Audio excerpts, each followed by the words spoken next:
সুপ্রিয় দর্শক, বাংলাদেশের প্রত্যেক মানুষের সম্ভাবনার কথা তুলে ধরতে বাংলাদেশ টেলিভিশন চট্টগ্রামের নিবেদন কেমন বাংলাদেশ চাই, সেটির আলোকে এবার আমরা চলে এসেছি চট্টগ্রামের স্বনামধন্য শিক্ষা প্রতিষ্ঠান লিডার্স স্কুল অ্যান্ড কলেজ চট্টগ্রামে। আজকে আমরা কথা বলবো এই স্কুলের উদ্ভাবিত শিক্ষা মডেল, দেশের শিক্ষা ব্যবস্থা এবং আগামীর বাংলাদেশ নিয়ে এখানকার শিক্ষক মণ্ডলীর যে ভাবনা সেটিও আমরা তুলে ধরবো। আর শুরুতেই যদি স্কুল নিয়ে আমি একটি বলতে চাই, সমৃদ্ধ এই শিক্ষা নিকেতন 2018 সালে এর যাত্রা শুরু করে এবং জ্ঞান, নৈতিকতা, দক্ষতা এই 3 বিষয়ে দক্ষ জনগোষ্ঠী তৈরি করবার জন্য তাদের নিরলস প্রচেষ্টা, এই 7 বছরে কতটুকু এগোলো এবং তাদের স্বপ্ন কোথায় সেই বিষয়ে আজকে আমরা কথা বলবো এবং আগামীর বাংলাদেশ নিয়ে তাদের ভাবনা আমরা জানবো। সবার প্রথমে আমি আলোচনায় আমন্ত্রণ জানাচ্ছি অত্র শিক্ষা প্রতিষ্ঠানের সম্মানিত অধ্যক্ষ, অবসরপ্রাপ্ত কর্নেল আবু নাসের মোহাম্মদ তোহাকে। স্যার, আপনাকে আমন্ত্রণ কেমন বাংলাদেশের অনুষ্ঠানে। সবার প্রথমেই আপনার কাছে যেটি জানতে চাই, দেশের একজন সচেতন নাগরিক হিসেবে, একজন শিক্ষাবিদ হিসেবে কেমন বাংলাদেশ দেখতে চান? আমি এমন এক বাংলাদেশ চাই যেখানে সকল মানুষ হবে জ্ঞানী, নৈতিক এবং দক্ষ। লোভ, হিংসা, অহংকার মুক্ত সমাজে কোনো দ্বন্দ্ব, বিদ্বেষ থাকবে না। প্রত্যেকেই তার নিজের নিজের যোগ্যতা অনুসারে নিজের অবস্থান অর্জন করবে। এদেশ তৈরি করবে অসংখ্য ডক্টর ইউনুস, ফজলে হাসান আবেদ, ডাক্তার জাফরুল্লাহ চৌধুরী, জামাল নজরুল ইসলাম কিংবা সেরজ্যোতি সাহার মতো ব্যক্তিত্বদেরকে।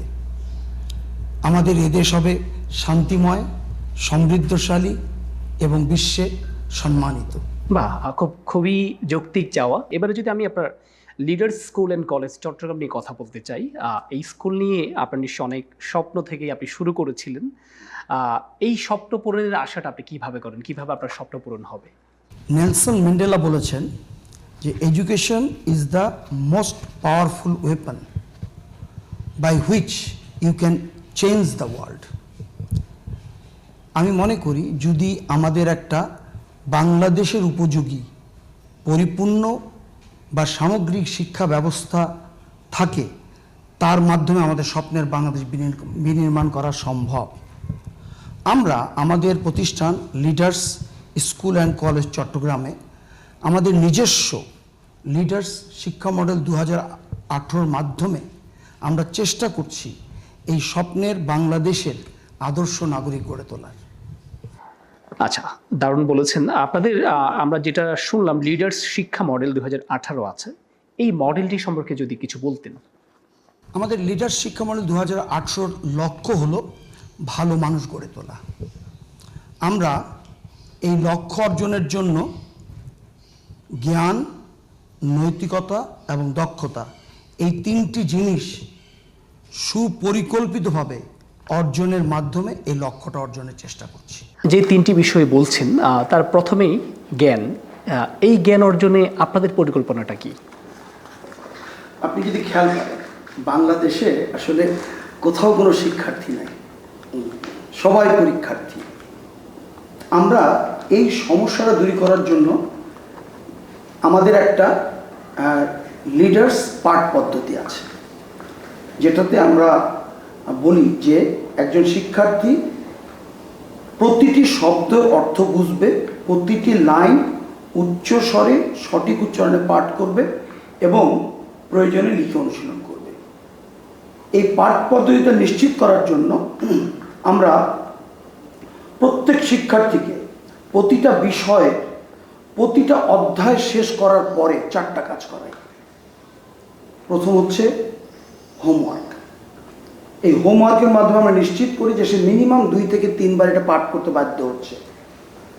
2 নম্বর হচ্ছে প্রজেক্ট ওয়ার্ক। এটার মাধ্যমে সে ওই অধ্যায়টা পাঠ করছে, তার যে সৃজনশীলতা সেটাকে সে কাজে লাগাচ্ছে, একই সাথে সে একটা অ্যাসাইনমেন্ট কত সুন্দর করে জমা দিতে হয় সেটাও শিখছে। 3 নম্বর হচ্ছে সামারি অ্যান্ড অ্যাপ্লিকেশন। আমাদের শিক্ষার্থীরা প্রতিটা অধ্যায়ের সারমর্ম বা সারাংশটা শিখছে এবং একই সাথে সে শিখছে যে এই অধ্যায় থেকে সে যে জ্ঞানটা অর্জন করলো এটা সে কিভাবে কাজে লাগাবে। এই জন্য তাকে 3টা প্রয়োগ শিখতে হয়। প্রথম হচ্ছে সরাসরি প্রয়োগ, দ্বিতীয়ত হচ্ছে সামাজিক প্রয়োগ, তৃতীয়ত হচ্ছে নৈতিক প্রয়োগ। আমি একটা উদাহরণ দিই। মনে করেন আজকের পাঠ ছিল ওজনের যন্ত্র। এটা সরাসরি প্রয়োগ হচ্ছে যে এটা দিয়ে যে কোনো জিনিস ওজন করা যায়। সামাজিক প্রয়োগ হচ্ছে এটা দিয়ে ওজন করে ব্যবসা বাণিজ্য পরিচালনা করা যায়। এবং নৈতিক প্রয়োগ হচ্ছে এটা দিয়ে সঠিকভাবে ওজন করে সততার সাথে ব্যবসা বাণিজ্য পরিচালনা করা যায়। 4 নম্বর যেটা বিষয় সেটা হচ্ছে ক্লাস টেস্ট। প্রত্যেকটা অধ্যায় শেষ করার পরে একটা ক্লাস টেস্ট হয়। এর মাধ্যমে সে এই পাঠটা অনেকবার পাঠ করছে, একই সাথে যে অংশগুলো মুখস্থ করার প্রয়োজন সেগুলো সে মুখস্থ করতে বাধ্য হচ্ছে। আমাদের শিক্ষকরা এই 4টি জিনিস সংশোধন করে ঠিকমতো নিরীক্ষা করে, সংশোধন করে শিক্ষার্থীদেরকে ফেরত দেয় এবং 40-এর মধ্যে মূল্যায়ন করে। এভাবে আমরা নিশ্চিত করি যে একজন শিক্ষার্থী পুরো বইয়ের প্রত্যেকটা অধ্যায় ভালো মতো পাঠ করেছে এবং পরিমিত জ্ঞান অর্জন করেছে। বাহ, দারুণ প্রচেষ্টা আপনাদের। নিশ্চয়ই এটি একদিন পুরো বাংলাদেশের মডেল হিসেবে সবার সামনে প্রতিষ্ঠিত হবে। এবং আরও দুটি বিষয় আপনারা কথা বলছেন, একটি হচ্ছে নৈতিকতা এবং দক্ষতা। এই বিষয়গুলো কিভাবে অর্জন করছেন? নৈতিকতা আমাদের প্রতিষ্ঠানে, নৈতিকতার মূল ভিত্তি হচ্ছে লিডার্স 3 বিশ্বাস। প্রথম বিশ্বাসটা হচ্ছে যে সৃষ্টিকর্তা সব জানেন, সব দেখেন, সব শুনেন। দ্বিতীয় বিশ্বাস হচ্ছে সৃষ্টিকর্তা শ্রেষ্ঠ বিচারক, প্রত্যেকটা কর্মে তিনি এই দুনিয়াতে বিচার করবেন, আবার মৃত্যুর পরেও বিচার করবেন। 3 নম্বর বিশ্বাসটা হচ্ছে সৃষ্টিকর্তা প্রত্যেকটা মানুষের ভাগ্য নির্ধারণ করেন, প্রয়োজনে ভাগ্য পরিবর্তন করে তার কর্মের উপর ভিত্তি করে। আমরা নৈতিকতার 5টা উপাদান আছে। সেগুলো হলো মূল্যবোধ, শৃঙ্খলা, সহযোগিতার মনোভাব, আনুগত্যতা এবং শিষ্টাচার। এই 5টা জিনিস আমরা বিভিন্ন পদ্ধতির মাধ্যমে শিক্ষার্থীদেরকে শিখতে, অর্জন করতে এবং অনুশীলন করতে সহযোগিতা করি। এবং আমার শিক্ষকরা এই 5টা বিষয় 30 নম্বরের মধ্যে মূল্যায়ন করে। এভাবেই তাদের নৈতিকতাটা আমরা অর্জনের চেষ্টা করছি। আপনি দ্বিতীয় বিষয়টা বলেছেন, মানে আমাদের যেটা 3 নম্বর উপাদান, দক্ষতা। দক্ষতার ক্ষেত্রেও এখানে 6টা উপাদান আছে। একটা হচ্ছে প্রকাশ ক্ষমতা, বিশ্লেষণী দক্ষতা, তারপর হচ্ছে জানার আগ্রহ, তারপর হচ্ছে সহনশীলতা, নেতৃত্ব এবং অংশগ্রহণ। এই 6টা বিষয় সুনির্দিষ্ট কর্মপরিকল্পনার মাধ্যমে আমরা শিক্ষার্থীদেরকে শিখাচ্ছি, অনুশীলন করাচ্ছি এবং শিক্ষকরা 30-এর মধ্যে মূল্যায়ন করছে।